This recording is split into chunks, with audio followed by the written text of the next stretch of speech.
This is the Big O Show. This is the Big O Show.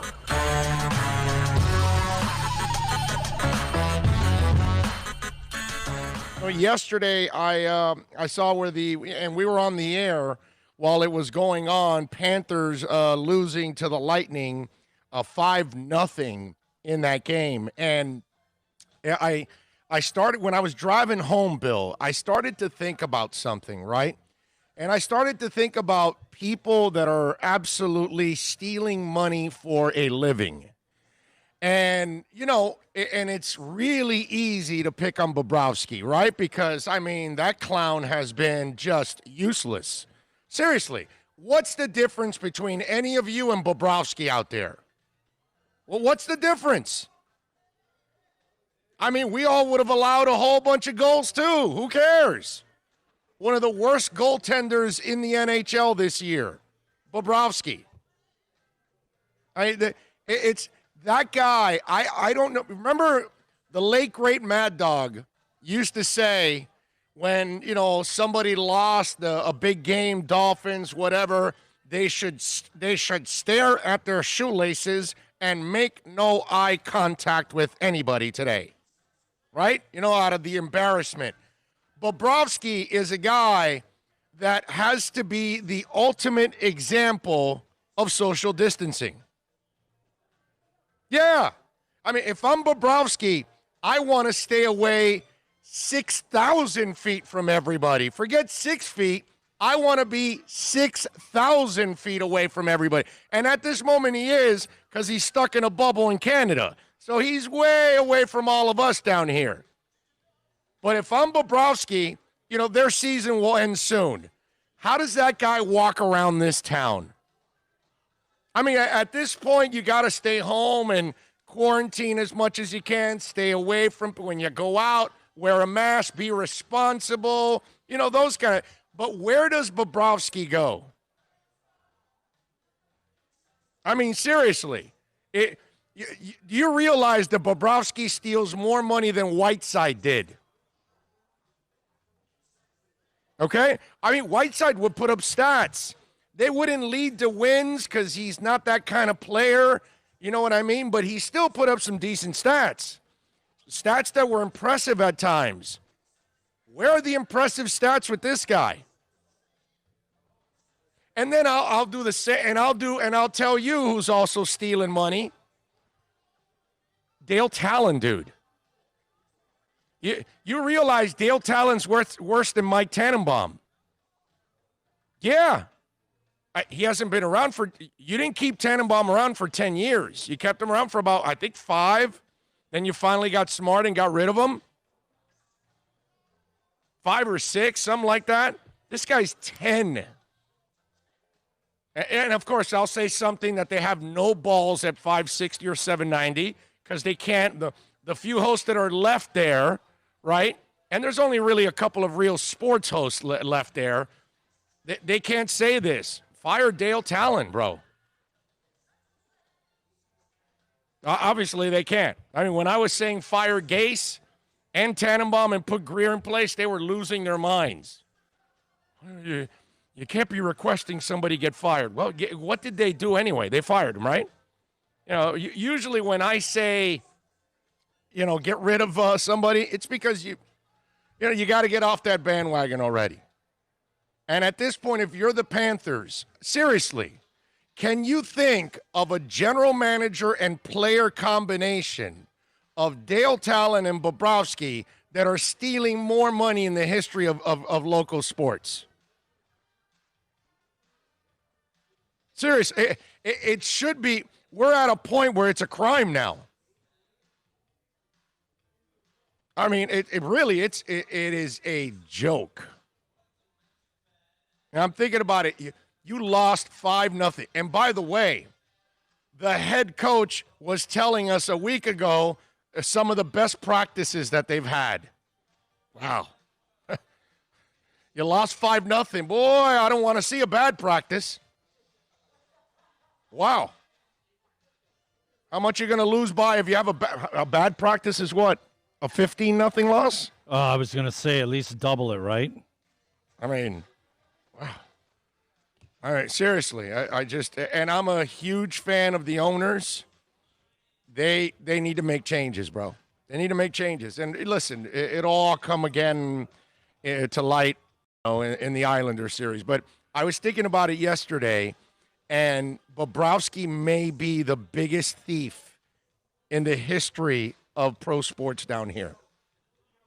Guy's got $70 million that you're paying that guy. If I'm the owner right now, how pissed are you if you're the owners going, we got to pay that bum 6 more years? You know what I'm saying? Weird, dude. Weird. That's it's bad stuff.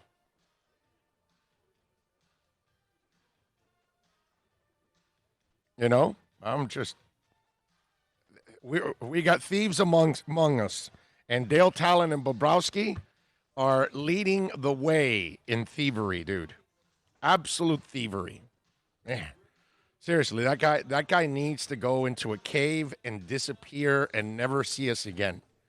And to think that you got to put up with that guy for 6 more years and he's untradeable at this point, it's crazy. Mauricio Bautista says, I agree with you.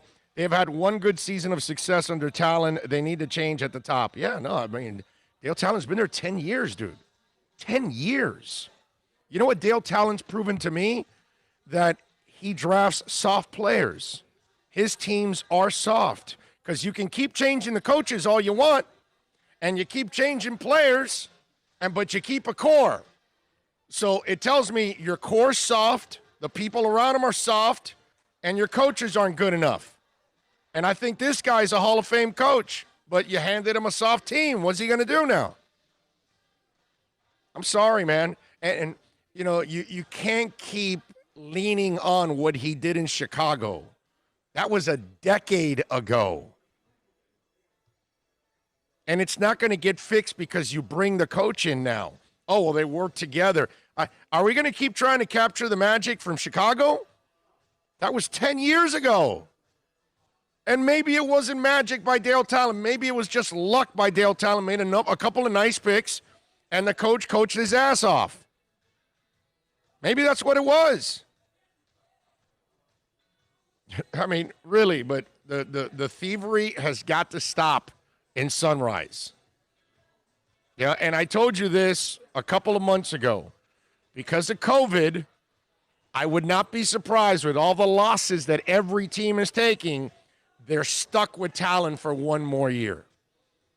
And if you're stuck with Talon another year, then that tells me that if you're allowing him to make more decisions for you moving forward, you're not going anywhere.